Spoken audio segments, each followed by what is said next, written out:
Welcome back, everyone. Comment where you're watching from today as we dive into an incredible story about appearances, prejudice, and the power of humility at one of New York's most prestigious hotels. The Crystal Plaza Hotel stood as a monument to luxury in the heart of Manhattan, its marble-clad lobby gleaming under crystal chandeliers that cast elegant shadows across the polished floors.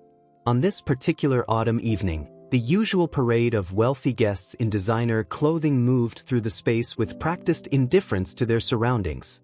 When J.D. Vance walked into the lobby wearing a worn leather jacket and carrying a weathered backpack, he didn't match the hotel's typical clientele. His appearance, deliberately understated, was part of his ongoing research into social mobility and class barriers in America. What happened next would become a powerful lesson in prejudice and presumption. Liam Cortez, the hotel's newly appointed front desk manager, noticed Vance immediately. Fresh from managing a boutique hotel in Miami, Cortez had built his reputation on maintaining what he called appropriate standards, a philosophy that often meant judging guests by their appearance rather than their character. The evening shift was being managed by Adrian Foster, whose 20 years of hospitality experience had taught him to treat everyone with equal respect. However, he was currently dealing with another guest, leaving Cortez to handle the approaching visitor. Brooke Mitchell, a wealthy regular guest, watched the scene unfold from her usual spot in the lobby lounge. She would later recall how Cortez's expression shifted from professional politeness to barely concealed disdain as Vance approached the front desk. The first signs of trouble began when Maxwell Hughes, the hotel's security director, positioned himself closer to the desk, a subtle but clear indication of their assumptions about the casually dressed visitor. Vance noticed this but maintained his calm demeanor, understanding that every interaction was an opportunity to learn about social dynamics. Charlotte Wade, the hotel's guest relations manager, observed from nearby as Cortez began his interaction with Vance. The way he looked down his nose while examining the reservation details would later become a talking point in staff training sessions about unconscious bias. The situation escalated when Dominic Walsh, another guest waiting in line, loudly commented about the hotel lowering its standards. Cortez seemed emboldened by this, his attitude becoming increasingly dismissive as he processed Vance's check-in. Grace Sullivan, a junior staff member working her first week at the hotel, watched uncomfortably as her supervisor deliberately prolonged the verification process, making multiple unnecessary phone calls while other guests were quickly processed through. The tension in the lobby began to build as Haley Porter, the hotel's VIP coordinator, approached the desk. She had received an alert about a potential situation but hadn't yet connected it to the important guest she was expecting later that evening. Vance maintained his composure throughout the interaction, speaking softly and professionally despite Cortez's increasingly obvious attempts to find reasons to deny him entry. This calm demeanor only seemed to frustrate the front desk manager further. Owen Russell, a business executive waiting in line, found himself drawn into the situation when Cortez attempted to use him as an excuse, claiming they needed to prioritize their regular type of clientele. Vance's response, a quiet smile and patient stance, made the manager's behavior appear even more inappropriate. The confrontation reached a new level when Cortez suggested that perhaps Vance would be more comfortable at a different establishment. This comment caught the attention of Vincent Nash, the hotel's training manager, who had just emerged from an elevator into the increasingly tense scene. Isaiah Fleming, a longtime bellman, recognized something in Vance's demeanor that the others had missed, the quiet confidence of someone who was exactly where they meant to be. He maintained a careful watch on the situation as it continued to unfold. What Cortez didn't know was that Vance's presence at the hotel was part of a larger story. Preston Cole, the hotel's marketing director, had been in discussions for weeks about hosting a major economic policy conference, though he hadn't connected the dots to their current guest. As the situation continued, Autumn Hayes, the hotel's corporate events coordinator, was reviewing the next day's conference details, including the keynote speaker's biography. The irony of what was unfolding in the lobby would soon become apparent to everyone involved.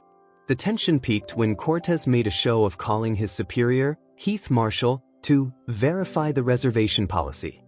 What he didn't realize was that Marshall was already aware of their expected VIP guest and was en route to the lobby for a final review of the conference arrangements.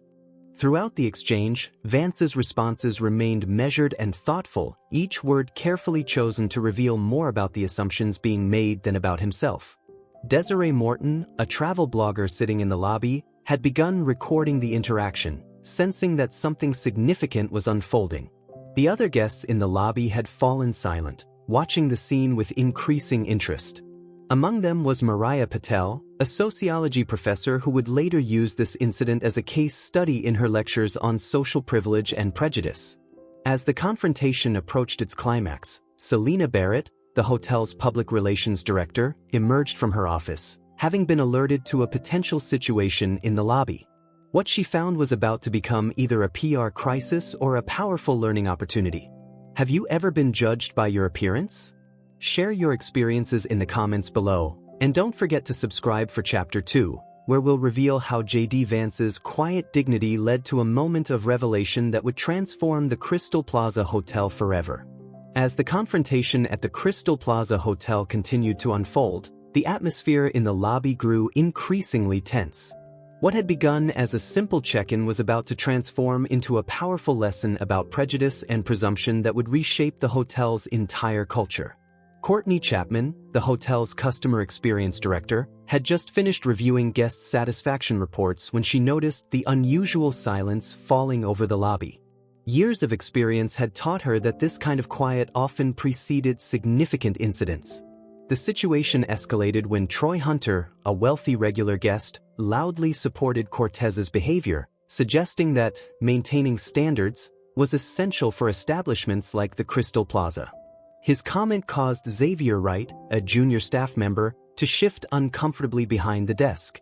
Regina Fleming, the hotel standards coordinator, watched as Cortez became increasingly aggressive in his attempts to discourage Vance from staying. She noticed how each of his subtle provocations was met with calm, measured responses that only served to highlight the manager's unprofessional behavior.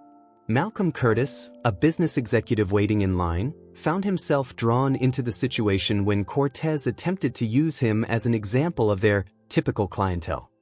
Vance's response, a thoughtful observation about the nature of assumptions, left Curtis reconsidering his own biases. The tension increased when Beatrice Lawson, the hotel's loyalty program manager, approached the desk with a concerned expression. She had noticed something unusual about the reservation details that Cortez was so dismissively handling. What Cortez failed to realize was that Natalia Parker, the conference coordination manager, had already prepared detailed briefs about their upcoming keynote speaker.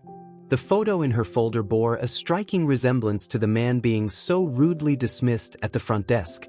Duncan Phillips, head of hotel security, observed the situation with growing concern.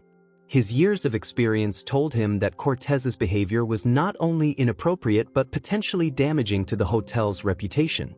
The confrontation took an interesting turn when Savannah Carr, a social media influencer in the lobby, began subtly recording the interaction. Her followers would soon become witnesses to an important lesson about prejudice and redemption. As Cortez's behavior became more obvious, Gloria Tran, a longtime guest services coordinator, found herself torn between professional loyalty and her instinct to intervene. The way Vance handled each microaggression with grace only made the contrast more striking. Jasper Malone, a visiting hotel consultant, watched the scene unfold with professional interest. He could already see how this incident would become a case study in his future training sessions about unconscious bias in the hospitality industry. The situation caught the attention of Whitney Howard, the hotel's diversity and inclusion officer, who had just emerged from a meeting about improving guest relations. The irony of the timing would not be lost on anyone involved. Everett Kane, a prominent business journalist staying at the hotel, recognized Vance immediately but chose to remain silent, curious to see how the situation would unfold. His article about the incident would later go viral.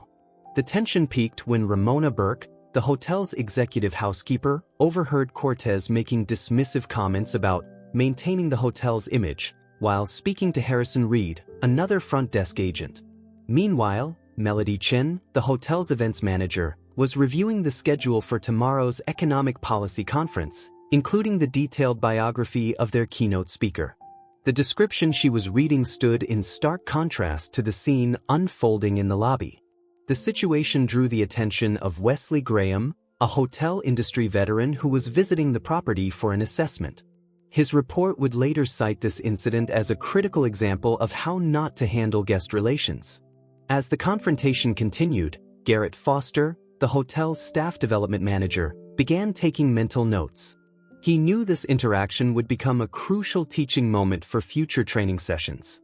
The atmosphere in the lobby shifted when Bianca Walsh, a prominent socialite known for her charitable work, entered and immediately recognized Vance from a recent economic forum. Her presence added another layer of tension to the unfolding drama. Leonardo Rivera, the hotel's guest experience specialist, watched as Vance maintained his dignity despite Cortez's increasingly transparent attempts to make him uncomfortable. Each interaction revealed more about the manager's prejudices than the guest's character. The situation took another turn when Simone Barrett, the hotel's reputation manager, received an urgent alert about social media activity mentioning the hotel. The hashtag Crystal Plaza shame was beginning to trend. As tensions mounted, Ellis Montgomery, a veteran bellman, positioned himself strategically near the front desk. His 30 years of experience told him that this situation was about to reach a critical turning point. Cortez's behavior became more erratic when Dexter Hawkins, the hotel's VIP services coordinator, approached with a puzzled expression. He had just received an urgent message about a very important guest who was supposed to be arriving. The lobby fell completely silent when Aurora Mills, the hotel's executive assistant, rushed in with what appeared to be an important document. Her expression suggested she had just realized something significant about their unfolding situation. The tension reached new heights when Cortez made a show of calling his supervisor, unaware that Bridget Caldwell, the hotel's executive manager, was already on her way down to the lobby, having been alerted to a potential situation. Throughout the confrontation, Phoenix Chong, a human resources specialist, had been quietly observing from the mezzanine level. His report would later become instrumental in reshaping the hotel's hiring and training procedures. Have you ever witnessed someone's prejudices lead them down a path of embarrassment? Share your stories in the comments below, and don't forget to subscribe for Chapter 3, where we'll see how J.D. Vance's true identity comes to light in a way that transforms everyone involved. The atmosphere in the Crystal Plaza Hotel's lobby had reached a critical point as the truth about J.D. Vance's identity was about to emerge in a way that would leave an indelible mark on everyone present. The events that unfolded next would transform a moment of prejudice into a powerful lesson about dignity and presumption. Zachary Palmer, the hotel's conference services director, burst through the staff entrance with an urgent expression. He had just finished reviewing the final preparations for tomorrow's Economic Policy Summit and had made a startling connection between their keynote speaker's biography and the scene unfolding in the lobby. The situation took an unexpected turn when Sterling Reeves, a prominent business journalist, entered the hotel and immediately recognized Vance from his recent best-selling book. His presence added another layer of tension to the already charged atmosphere. Marlene Bishop, the hotel's guest relations supervisor, had just finished a call with the conference organizers when she noticed the commotion at the front desk. The description she had just received of their VIP speaker matched exactly with the man being so dismissively treated. As the confrontation continued, Dakota Wells, a junior staff member, began searching the hotel's reservation system more thoroughly, discovering details about tomorrow's conference that made her increasingly uncomfortable with Cortez's behavior. The tension escalated when Raquel Winters, the hotel's corporate communications director, emerged from her office with a press release about tomorrow's event. The photo accompanying the release would soon make the current situation even more embarrassing for Cortez. Fletcher Dawson, a veteran hospitality consultant observing the hotel's operations, watched the scene unfold with professional interest. He could already see how this incident would become a case study in his future lectures about bias in the service industry. The situation caught the attention of Serena Lloyd, the hotel's quality assurance manager, who began documenting the interaction for what would later become a complete overhaul of their guest relations protocols. As Cortez continued his subtle attempts to discourage Vance from staying, Cassidy Burke, a social media manager for the hotel, noticed that videos of the interaction were already beginning to circulate online. The hashtag #respect@Crystal Plaza was gaining traction. The dynamics shifted when Thaddeus Morgan, a prominent economist arriving for tomorrow's conference, entered the lobby and stopped short at the scene before him. His expression of recognition would soon contribute to the unfolding revelation. Meanwhile, Roxanne Pierce, the hotel's event security coordinator, was reviewing the VIP protocols for tomorrow's conference when she received an urgent message about a situation in the lobby involving their keynote speaker. The tension reached a new level when Harmony Zhang, the hotel's international relations manager, recognized Vance from a recent global economic forum. Her subtle attempt to catch Cortez's attention only made him more dismissive. As the situation escalated, Byron Crawford, the hotel's reputation management specialist, began receiving alerts about social media activity. The story was spreading, though not in the way Cortez might have hoped. The confrontation drew the attention of Lucinda Morse, a veteran hospitality journalist staying at the hotel, who began taking notes on what she could already tell would become a significant story about prejudice in the luxury service industry.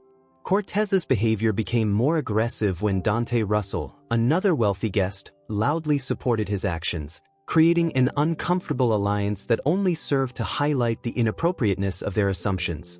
The atmosphere shifted noticeably when Lorraine Shepard, the conference coordinator, rushed into the lobby with a folder of speaker biographies. Her eyes widened as she connected the dots between the documentation in her hands and the scene before her. The situation took another turn when Raphael Burton, the hotel's technology manager, noticed the security cameras capturing every moment of the interaction. He knew this footage would soon become important for reasons beyond security. As tensions mounted, Juliette Nash, the hotel's training coordinator, watched with growing concern. She was already mentally preparing how this incident would be incorporated into future staff development sessions. The lobby fell silent when Conrad Fuller, a board member of the Economic Policy Conference, entered and immediately recognized Vance. His presence added an unexpected layer of gravitas to the unfolding situation.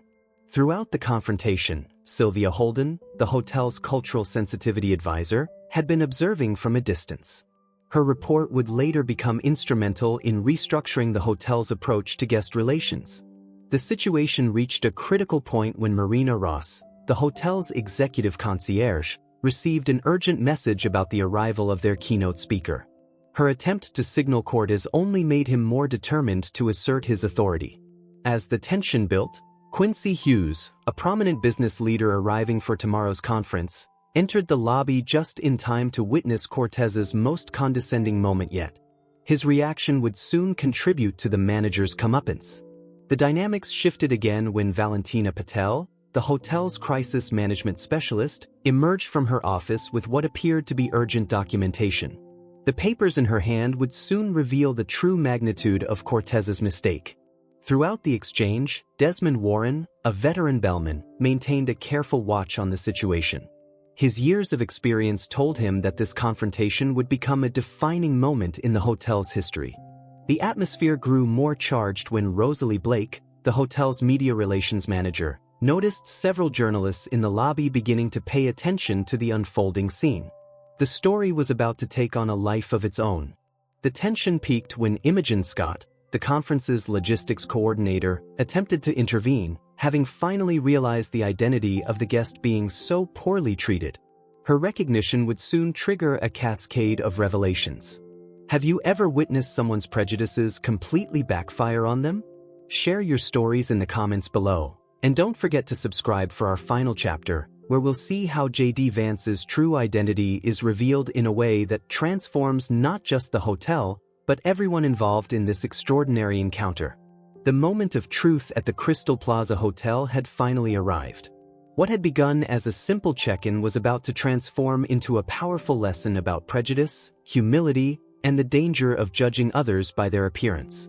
Terrence Butler, the hotel's general manager, burst through the main entrance, having been alerted to the situation by multiple urgent messages. The sight that greeted him, his front desk manager in a standoff with tomorrow's keynote speaker, made his blood run cold.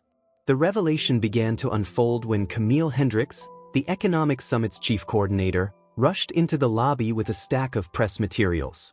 The photo of their featured speaker on the top banner made her stop dead in her tracks. Griffin Ward, a senior board member of the conference, had just arrived to check on the preparations when he witnessed Cortez's final attempt to dismiss Vance. His thunderous expression suggested the manager's behavior would not go unaddressed. The situation reached its turning point when Estelle Newman, the hotel's chief of protocol, emerged from her office with the VIP briefing documents. The look of horror on her face as she recognized Vance spoke volumes about the magnitude of Cortez's mistake. Meanwhile, Hugo Blackwell, the hotel's executive director, had been alerted to the social media storm brewing around the incident. What he found when he arrived in the lobby would forever change the hotel's approach to guest relations. The atmosphere shifted dramatically when Edmund Chase, a prominent economic journalist, stepped forward and addressed Vance by his full title and credentials. The color drained from Cortez's face as realization dawned. Veronica Sloan, the hotel's senior guest relations manager, watched as the truth of the situation became clear to everyone in the lobby. The man they had been treating so dismissively was not only their keynote speaker but a respected voice on social mobility and economic inequality. The revelation gained momentum when Daphne Keller, the conference's media coordinator, began distributing press packets that included Vance's biography and achievements. Each detail made Cortez's behavior seem more inappropriate. Throughout the unfolding scene, Roland McCarthy, a veteran hospitality consultant, observed how Vance maintained his dignity. This incident would later become a cornerstone of his lectures on unconscious bias in the service industry. As the truth emerged, Cassandra Huff, the hotel's staff development director, knew this moment would become a powerful teaching opportunity. Every detail of the interaction would be analyzed in future training sessions. The situation took another turn when Lucien Barnes, a prominent philanthropist, stepped forward to share how Vance's work had influenced his own approach to charitable giving.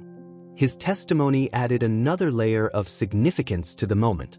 Through it all, Augustine Reed, the hotel's senior security advisor, maintained a careful watch on Cortez, whose demeanor had shifted from arrogant authority to growing horror as the truth became apparent. The transformation continued as Colette Mason, the hotel's community relations director, began receiving messages from local organizations praising Vance's work. The contrast between his impact and his treatment became increasingly stark. As the revelation spread through the lobby, Talia Rodriguez, a social media specialist, noticed how quickly the narrative was changing online. The hashtag Vance effect was already trending, though not for the reasons anyone had expected. The scene reached its climax when Margot Sinclair, the conference's executive director, arrived and immediately embraced Vance as an old friend. Her warm greeting made Cortez's previous behavior seem even more shameful. Throughout the unfolding drama, Winston Drake, the hotel's ethics compliance officer, had been documenting every interaction. His report would later become the foundation for a complete overhaul of the hotel's guest relations policies. The situation gained another dimension when Claude Bennett, a prominent sociologist, recognized the entire incident as a living example of the very issues Vance would be discussing in his keynote address.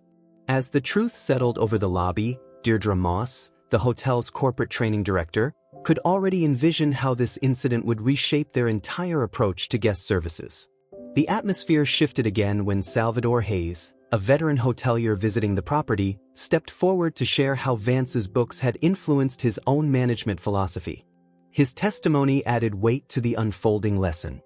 The revelation continued to ripple through the hotel as Lenora Watts, the conference's logistics manager, began receiving calls from other speakers asking about the incident. The story was spreading through professional circles at lightning speed. Through it all, Vance maintained his characteristic composure, using the moment not for revenge but as an opportunity to demonstrate the very principles he wrote about. Felix Durham, a business ethics professor in the lobby, would later cite this as a perfect example of leadership in action. The transformation reached its peak when Riker Stevens, the hotel's board chairman, arrived to personally apologize to Vance.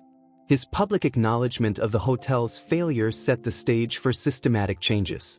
As the situation resolved, Amara Fuller, the hotel's cultural awareness coordinator, began taking notes for what would become a comprehensive review of their guest interaction protocols. The evening concluded with Irving Maxwell, the hotel's customer experience specialist, witnessing something remarkable, a genuine transformation in how the staff viewed their role in guest relations. Through it all, Vance demonstrated why his insights into social class and mobility had resonated with so many. As Diana Foster, a journalist present in the lobby, would later write, he turned what could have been a moment of humiliation into a masterclass in dignity and understanding. The incident's impact continued to grow as Tristan Walsh, the hotel's innovation director, began developing new training programs based on the evening's events. What had started as a confrontation had become a catalyst for positive change. The story of how J.D. Vance's quiet dignity transformed the Crystal Plaza Hotel became a powerful reminder that true character reveals itself not in moments of triumph, but in how we handle disrespect and prejudice. Have you ever witnessed how dignity in the face of prejudice can transform not just a moment, but an entire institution? Share your stories in the comments below. And remember that sometimes the most powerful response to disrespect is not anger, but understanding. The lessons learned that evening would reshape not just the Crystal Plaza Hotel, but ripple through the entire hospitality industry, reminding everyone that true luxury is not about appearances, but about how we treat each person who walks through our doors.